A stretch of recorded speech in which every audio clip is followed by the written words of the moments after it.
আসসালামু আলাইকুম, ঈদ মোবারক। আমরা ঈদের নামাজ পড়তে যাওয়ার জন্য বাসা থেকে বের হলাম। এই যে বাসা থেকে ক্রস করছি, পাশে হচ্ছে আমাদের কোরবানির খাসি কেটে ফসল দেখা একটু ওকে বেঁধে রাখা হয়েছে। আমরা এসে কোরবানি করব।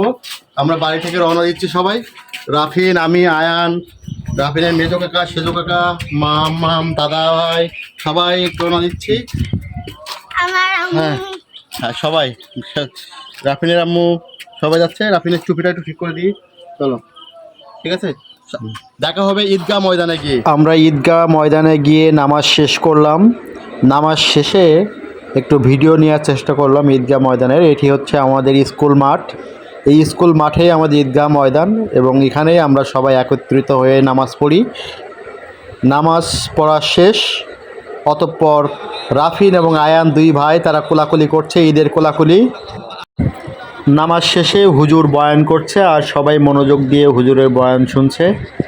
আর আমি এই ফাঁকে আরেকটু ভিডিও করে নেওয়ার চেষ্টা করলাম।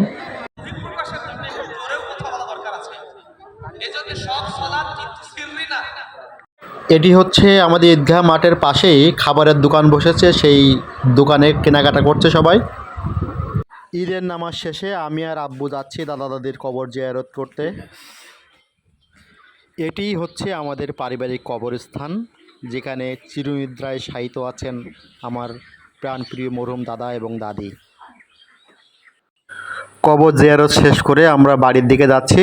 আব্বু বলছে তাড়াতাড়ি বাড়ি যাওয়ার জন্য, কারণ কুরবানি করতে হবে আমাদের। বাড়ি এসে একটি গর্ত খুঁড়ে ফেললাম, যে গর্তে আসলে আমাদের যে খাসি জবাই করা হবে সেই রক্ত যাতে এদিক ওদিক ছড়িয়ে না যায়, এই জন্য একটি গর্ত করে ফেললাম।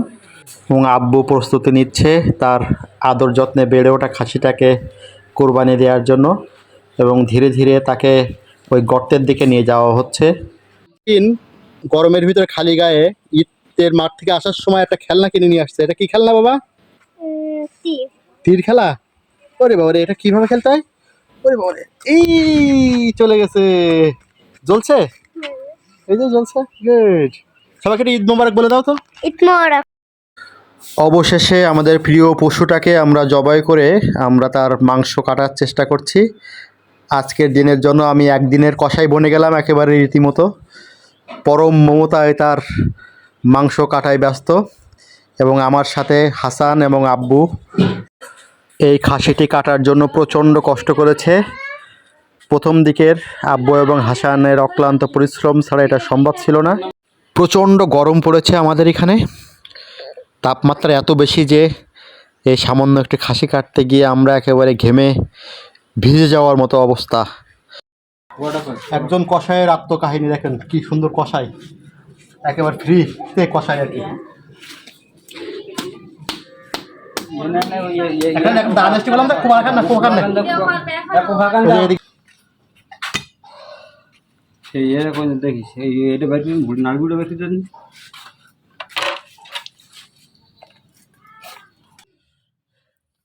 খাসি থেকে মাংস পৃথক করে আমরা এরপরে কাটাকুটিতে চলে যাব।